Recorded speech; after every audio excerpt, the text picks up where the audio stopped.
Good evening student. आपलं वीट cultivation हा जो टॉपिक आहे किंवा हे कल्टिवेशन आहे, यामध्ये बरेचसे मुद्दे आपण अभ्यासलेले आहेत. आज शेवटचा मुद्दा, हे आपला आज शेवटचं लेक्चर आहे वीट कल्टिवेशनमधील इम्पॉर्टंट पेस्ट ऑफ वीट. यामध्ये टर्माइट्स, त्यालाच व्हाईट अँट्स म्हणतात, त्याच्यानंतर रॅट्स, कटवॉर्म्स आणि स्टेम बोरर, हे पेस्ट आपण याची माहिती पाहणार आहोत. पहिल्यांदा आपण सुरुवातीला पाहूया टर्माइट्स, त्याचं nature of damage. The termites ह्यालाच वर्कर ग्रुप्स म्हटलेलं आहे, म्हणजे हे ग्रुपमध्ये काम करतात. Feed on the roots and underground stem. आता तुम्ही पाहिलेलं असेल टर्माइट्स, बरोबर आहे, वाळवी आपण म्हणतो त्याला मराठीमध्ये. तर जे झाडं आहेत किंवा प्लॅन्ट्स आहेत त्याच्या रूट्सवरती आणि आतमधलं जे अंडरग्राऊंड स्टेम आहे त्याच्यावरती ते फीडिंग करतात. The damaged plants are dry up and are easily pulled out. त्याच्यामुळे जे काही डॅमेज झालेले त्याचे रूट्स असतील किंवा त्याचे स्टेम्स असतील अंडरग्राऊंड, तर ते पूर्णपणे ड्राय होतात आणि आपण इझिली त्याला पुल आउट करू शकतो. अशा प्रकारे याचं नेचर ऑफ डॅमेज आहे. टर्माइट्स म्हणजेच वाळवी, ठीक आहे. Feed on the roots and underground stem. The damage plants are dry up and easily pulled out. त्याचं कंट्रोल मेजर, मिक्स 5% एल्ड्रीन और chlordane powder at the rate of 65 kg per hectare during preparation of land. ज्यावेळेस आपण जमिनीची मशागत करतो, preparatory tillage करतो, त्या दरम्यान आपण जमिनीमध्ये 5% एल्ड्रीन किंवा क्लोरोडेन पावडर एका हेक्टरला 65 kg एवढं आपल्याला वापरायचं आहे. डग आउट द टर्माइट्स, त्याला म्हणतात termitoria, termites hills and kill the queens. आता ह्याच्यामध्ये ह्याची क्वीन असते आणि त्याच्यानुसार ह्यांचं वर्क होत असते. तर जी टर्माइट्स हिल्स आहे, ज्या ठिकाणी त्यांची घरं आपण म्हणू शकतो, ते तयार करून ठेवलेले आहेत, तर ते आपल्याला काढून टाकायचे आहेत आणि क्वीन जी असेल ती किल करायची आहे. तर अशा प्रकारे टर्माइटचं नेचर ऑफ डॅमेज आणि कंट्रोल मेजर आहे. त्यानंतर कटवॉर्म्स, त्याचं नेचर ऑफ डॅमेज पहा. The caterpillars of cutworms remain hidden under the soil during day time and cut the plant of soil level and feed them during night time. आता हे caterpillar आहे, ही जी अवस्था आपण फोटोग्राफमध्ये पाहिलेली आहे, ह्या अवस्थेला काय म्हणतात, कॅटरपिलर, ठीक आहे. आता हे कटवॉर्म्सचे जे कॅटरपिलर आहे, सॉरी लार्वा ही अवस्था आहे, त्याचे मोठे होऊन पुढची जी स्टेज आहे ती caterpillar. Remain hidden under the soil during day time. तर सुरुवातीला दिवसाच्या कालावधीमध्ये, दिवसा हे सॉईलमध्ये हिडन असतात आणि नाईट टाईमला, नाईट अवर्सला ते पूर्णपणे प्लॅन्ट जमिनीलगत कट करतात सॉईल लेवलपासून आणि त्याच्यावरती ते फीडिंग करतात. त्याचं कंट्रोल मेजर काय आहे, mix 5% Aldrin powder at the rate of 125 kg per hectare at the time of land preparation.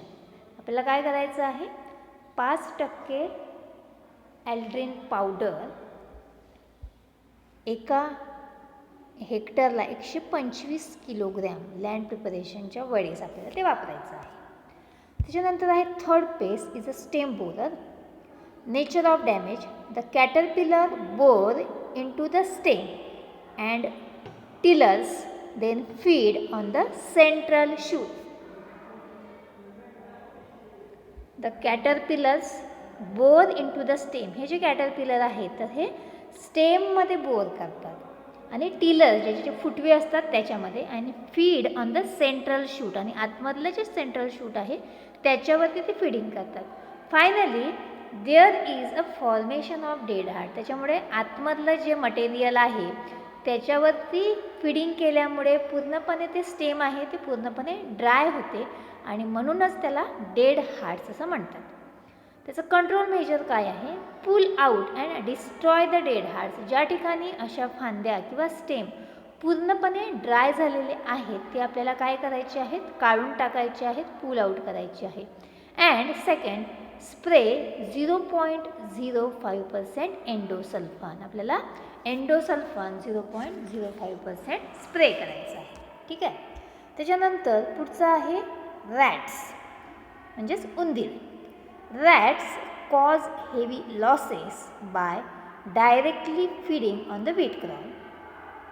आपल्याला माहीत आहे की धान्य शेतातून काढल्यानंतरसुद्धा त्या धान्यावरती डायरेक्टली फीडिंग करणारा रॅट्स हा हेवी लॉसेस त्या यील्डमध्ये देणारं किंवा त्या उत्पादनामध्ये आणि लवकरात लवकर खूप लवकर त्या पिकाचं डॅमेज करणारा हा जो पेस्ट आहे असं आपण म्हणू शकतो. Their burrowing in the soil leads to lodging of the crop. आता हे जे आहेत आता शेतामध्ये जर असतील तर ते काय करतात, जमिनीमध्ये अशी होल करतात, बिळं करतात आणि त्याच्यामुळे जे क्रॉप आहे तर ते लॉगिंग होऊ शकते, गळून पडू शकते. त्याचं कंट्रोल मेजर काय आहे, rats are controlled by using the zinc phosphide poison basis and Celphos tablet. काय वापरायचं आहे आपल्याला, झिंक फॉस्फॉइड पॉयझन आणि बेड्स म्हणजे त्याचे वड्या असतात ते आपण वापरू शकतो, तुकडे असतात, आणि Celphos tablet. 1 part of the zinc phosphide and some oil is mixed in 50 parts of wheat flour and make a small balls और बेड्स आर प्रिपेअर्ड. आता ह्याच्यामध्ये आपण ज्या वेळेस त्याचं कंट्रोलिंग करतो तर झिंक फॉस्फॉइड एक भाग वापरायचा आणि काही प्रमाणामध्ये ऑइल आपण वापरू शकतो. सम ऑइल इज मिक्स, त्याच्यामध्ये ऑइल मिक्स करायचं आणि त्याच्यामध्ये 50वा पार्ट हा व्हीट फ्लोअरचा वापरायचा इन 50 parts ऑफ व्हीट, आणि त्याचे छोटे छोटे गोळे आपण तयार करायचे. आणि 1 balls is put in every rat holes and close the mouth of the hole by wet soil. आणि उंदराने जी बिळं केली आहे त्याच्यामध्ये हा याचा झिंक फॉस्फॉइडचा आपण काय करणार आहे, बॉल त्यामध्ये टाकणार आहे. ते जी बीड आहे ते आपण काय करणार आहे, क्लोज करणार आहे ओलसर मातीने. Next day put half pellet of 3 grams Celphos in hole that have been opened and close the properly to kill the remaining rats. आता आपण हे पहिल्या दिवशी केलेलं आहे. नेक्स्ट दिवशी आपल्याला काय करायचं आहे, नेक्स्ट डेला जी पॅलेट आहे सेल्फोजची 3 ग्रॅमची तर ती आपल्याला परत त्या होलमध्ये ठेवायची आहे. त्यासाठी आपण ते होल ओपन करायचं आणि परत त्याच्यानंतर प्रॉपरली क्लोज करायचं की ज्यामध्ये राहिलेले रिमेनिंग रॅट्स आहे ते सुद्धा त्याच्यामुळे आपण त्याला कंट्रोलिंग करू शकतो. Repeat the process twice at 15 to 20 days interval. ही जी प्रोसेस आहे ते 15 ते 20 दिवसाच्या इंटरवलने आपल्याला रिपीट करायची आहे. If such operation has been done on mass scale the rats can be controlled completely. हे ऑपरेशन जर आपण खूप मोठ्या प्रमाणावर केलं, ज्या क्षेत्रामध्ये आहे ते सगळीकडे जर केलं तर हे जे रॅट्स आहे हे कम्प्लिटली आपण काय करू शकतो, कंट्रोल करू शकतो. ठीक आहे. तर हे 4 पेस्ट आपण पाहिलेले आहेत. कोणकोणते पहा. सुरुवातीला आपण पाहिलेलं आहे टर्माइट्स म्हणजे वाळवी, त्याच्यानंतर कटवॉर्म्स, नंतर स्टेम बोरर आणि रॅट्स. आता आपण पाहणार आहोत इम्पॉर्टंट डिसीजेस ऑफ व्हीट. त्याच्यामध्ये rust, flag smut, leaf blight त्यालाच म्हणतात, अल्टरनेन्थेरिया ब्लाइट, फूट रॉट आणि लूज स्मट. ठीक आहे. ह्याच्यामधला आपण पहिला जो आहे डिसीज तो पाहूया, रस्ट. सिम्पटम्स पहा. Wheat crop is affected by 3 types of rust. Wheat crop is affected by the 3 types of rust. 3 प्रकारच्या रस्टने हा व्हीट क्रॉप आपण हे करू शकतो. ठीक आहे. याच्यामध्ये फोटोग्राफ पण दाखवलेले आहे बघा. याच्यामध्ये 3 प्रकारचे रस्ट आहे. तर कुठला आहे, ब्लॅक, ब्राऊन आणि येलो. यामध्ये शेवटचं जी फिगर आहे ती आहे ब्लॅक, मधला जो आहे तो ब्राऊन आणि हा येलो रस्ट. ठीक आहे. तर अशा प्रकारचे 3 प्रकारचे रस्ट याच्यावरती दिसून येतात. In case of the black rust, आता जो ब्लॅक रस्ट आहे, elongated brown coloured pustule rusty outgrowth of the fungus, त्यालाच काय म्हणतात, rusty outgrowth of the fungus, जी फंगसची ग्रोथ झालेली आहे त्याला पिस्च्यूल्स म्हणतात, are appeared on stalk, leaf sheath and leaves which further turn black and burst. त्यामध्ये ब्लॅक रस्टमध्ये सुरुवातीचं जे इन्फेक्शन आहे, तर इलॉंगेटेड ब्राऊन कलरचे आपल्याला स्पॉट्स, त्याला पिस्च्यूल म्हणतो आपण, अशी फंगस ग्रोथ झालेली दिसते. आणि ती कशावर दिसते, तर त्याच्या स्टॉकवरती, लीफ शीटवरती, पानांच्या बेचक्यामध्ये आणि पानांवरती. आणि त्याच्यानंतर काही त्याचं इन्फेस्टेशन वाढलं की ते मग काय होतात, ब्लॅक होतात आणि ब्रस्ट होतात, म्हणजे थोडेसे आउटग्रोथ त्यांची झालेली दिसते. In case of the brown rust, small rounded reddish brown pustules are formed on leaves in clusters which further burst and turn black. Brown rust मध्ये पहा, rounded reddish brown pustules are formed on leaves in cluster which further burst and turn black. Brown रस्टमध्ये small rounded गोलाकार आकाराचे आपल्याला reddish brown कलरचे spots त्या पानांवरती आपल्याला दिसतात आणि ते क्लस्टरमध्ये असतात, झुपक्यामध्ये असतात.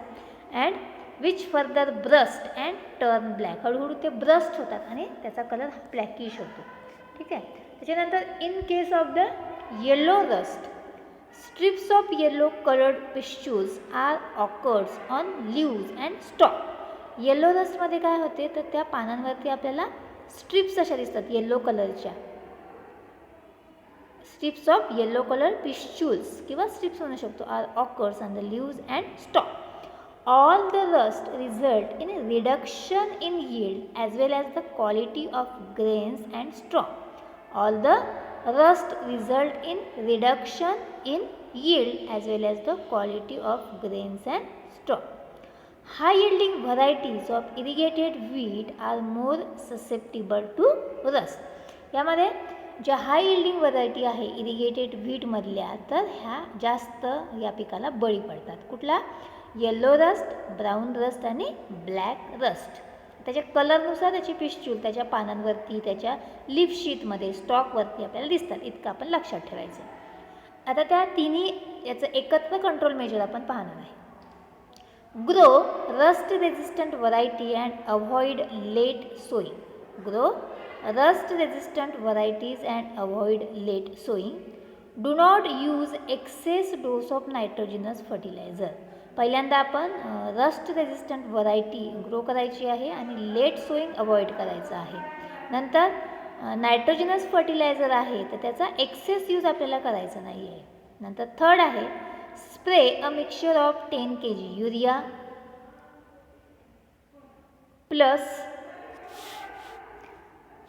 1875 ग्रॅम झिनेब, त्यालाच Dithane Z78 in 500 liters of water for 2 times at flag leaf stage and flowering stage. Flag leaf स्टेजला आणि फ्लॉवरिंग स्टेजला आपल्याला असं मिक्सचर स्प्रे करायचं आहे. And last dust fine sulphur at the rate of 30 kg per hectare at 4 days interval. Fine sulphur at the rate of 30 kg per hectare at 4 days interval. आता हे झालं पहिला आपण डिसीज पाहिलेला आहे रस्ट. त्याच्यानंतर पुढचं आपण पाहूया लूज स्मट. सिम्पटम्स बघा. The flag leaf turn yellow and start drying from tip which later become brownish in colour. The flag leaf turn yellow and start drying from the tip which later become brownish in colour. आता तुम्हाला फोटोग्राफ्समध्ये दिसते तो colour कसा आहे, brownish colour आहे. पण सुरुवातीला त्याचा प्रादुर्भाव जर होत असेल तर तो येल्लो कलरचा आपल्याला दिसते. Flag leaf turn yellow and start drawing. सुरुवातीला टोकापासून ते ड्राय व्हायला सुरुवात होते आणि नंतर त्याचा कलर ब्राउनिश होतो. The spikelets are affected and black powder is produce in place of the wheat grain. आता जे गव्हाचे ओंबे आहेत या ठिकाणी आपल्याला दिसते बघा, याला स्पाइकलेट्स म्हणतो आपण. हे अफेक्टेड होतात आणि ब्लॅक पावडर म्हणजे ग्रेन फॉर्मेशन ज्या ठिकाणी होणार असते त्या ठिकाणी ब्लॅक पावडर तयार होतो, याला लूज स्मट असं म्हटलं आहे. त्याच्यासाठी कंट्रोल मेजर काय आहे? सोलर हीट ट्रीटमेंट और hot water treatment to the seed. Solar heat treatment आपल्याला द्यायची आहे. आपण सुरुवातीला सीड ट्रीटमेंटमध्ये पाहिलेलं आहे. Grow resistant varieties, rogue out disease ear heads and destroy them by burning. त्यानंतर जे काही डिसीज अफेक्टेड इयर हेड्स आहेत ते आपल्याला डिस्ट्रॉय करायचं आहे आणि त्याला बर्न करायचं आहे. सोलर हीट ट्रीटमेंट द्यायची आहे आणि डिसीज रेजिस्टंट व्हरायटी ग्रो करायची आहे. त्याच्यानंतर पुढचा जो डिसीज आहे तो आहे फ्लॅग स्मट. सिम्पटम्स बघा. First greyish black long streaks appears on leaves. त्याचं इमेजेस तुम्हाला दाखवते आधी. याला काय म्हणतात? Flag smut. ठीक आहे, पाहून घेऊ अभि आणि नंतर आपण त्याचे सिम्पटम्स वाचूया. First greyish black long streaks appears on leaves. Later these streaks rupture and black powdery mass of spore come out.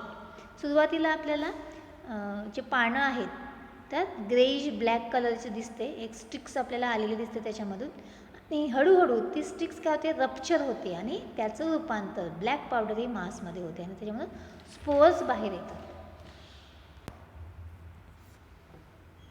The affected leaves become twisted and assume a dropping habit followed by weathering. ते जे affected leaves आहेत तर ते twist होतात, दोन भागामध्ये त्याची विभागणी होते आणि असं आपल्याला दिसतंय ॲझ्युम ड्रॉपिंग हॅबिट, त्याची फ्लॅगसारखं आपल्याला स्ट्रक्चर दिसतो आणि फॉलोड बाय विदरिंग आणि त्याच्यानंतर ते सुकायला सुरुवात होते, ड्राय व्हायला सुरुवात होते. त्याच्यामध्ये बघा आपल्याला त्याच्या फोटोग्राफमध्ये दिसते की एक स्पाइकलेट आलेला आहे आणि त्याचं फ्लॅग सारखं स्ट्रक्चर झालेलं आहे. काही ठिकाणी ग्रेइश कलरचे दिसते, काही ठिकाणी ते ड्राय झालेलं आपल्याला दिसत आहे. Affected plants remain stunted and there is no ear head formation. आता ज्या ठिकाणी याचा प्रादुर्भाव झालेला आहे त्या ठिकाणी त्याची ग्रोथ ही स्टंटेड झालेली आहे आणि त्या ठिकाणी कुठलंही इयर हेड उंब्या ज्याला आपण म्हणतो तर त्याचं फॉर्मेशन होत नाही. Control measure grow disease resistant variety.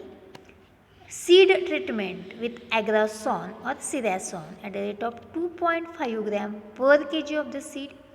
रोग out disease plant and destroy them by burning. Seed treatment with Agrosan और Ceresan 2.5 gram per kg of the seed and rogue out diseased plant and destroy them by burning. ठीक आहे, हा आपण पाहिलेला. शेवटचा जो disease आहे तो आहे फूट रॉट. सिम्पटम्स पहा. First dark brown patches appears on collar region of the plant which later on get rotten. Collar region म्हणजे मुळांचा आणि स्टेमचा जो भाग असतो त्याला कॉलर रिजन म्हणतात, तिथून जॉईंट हे होतं. तर डार्क ब्राऊन पॅचेस आपल्याला दिसतात कॉलर रिजनमध्ये आणि ते हळूहळू काय होतात? रॉटनिंग व्हायला सुरुवात होते, कुजायला सुरुवात होते, त्याला फूट रॉट असं आपण म्हणतो. Affected plant turn yellow and dries up. त्यामध्ये ज्या भागावरती प्लॅन्टवरती अफेक्ट झालेला आहे ते येल्लोइश दिसतात आणि पूर्णपणे ड्राय होतात. त्याचं कंट्रोल मेजर काय आहे? सीड ट्रीटमेंट विथ ॲग्रासॉन और Ceresan at the rate of 2.5 gram per kg of the seed and apply heavy irrigation for seedbed preparation. ज्यावेळेस आपण सीडबेड तयार करतो त्यावेळेस हेवी इरिगेशन आपल्याला या ठिकाणी द्यायचं आहे. तर अशा प्रकारे आपलं हे व्हीट कल्टिवेशन पूर्ण झालेलं आहे या ठिकाणी. आजचं शेवटचं लेक्चर होतं. ह्यामध्ये तुम्हाला जर काही अडचणी असतील तर तुम्ही अवश्य गुगल मीटला विचारा. आणि आता आपलं ऑफलाईन लेक्चर चालू होणार आहे त्यामुळे ज्या काही अडचणी असतील ते आपण वर्गामध्येच सॉल्व करणार आहोत. आधीचा जो सिलेबस झालेला आहे त्याच्यामध्ये सुद्धा जर काही अडचणी असतील तर तिथे आपण त्याच्यावरती अभ्यास कसा करायचा आहे, कारण आपल्याला सगळे कल्टिवेशनच आहेत आणि कल्टिवेशन इतके कल्टिवेशन ॲट अ टाईम सगळ्यांचं व्हरायटीज असेल, यील्ड असेल, हार्वेस्टिंग असेल, इरिगेशन असेल, सिट्रेट, सोईंग असे वेगवेगळे जे मुद्दे आहेत तर ते आपल्याला कसे लक्षात ठेवता येतील हे आपण आपलं ऑफलाईन लेक्चर चालू झाल्यावर ते डिस्कस करणार आहोत. तर यामध्ये कोणाला काही अडचण असेल तर तुम्ही मला विचारू शकता. तर आज आपण इथेच थांबणार आहोत. थँक्यू.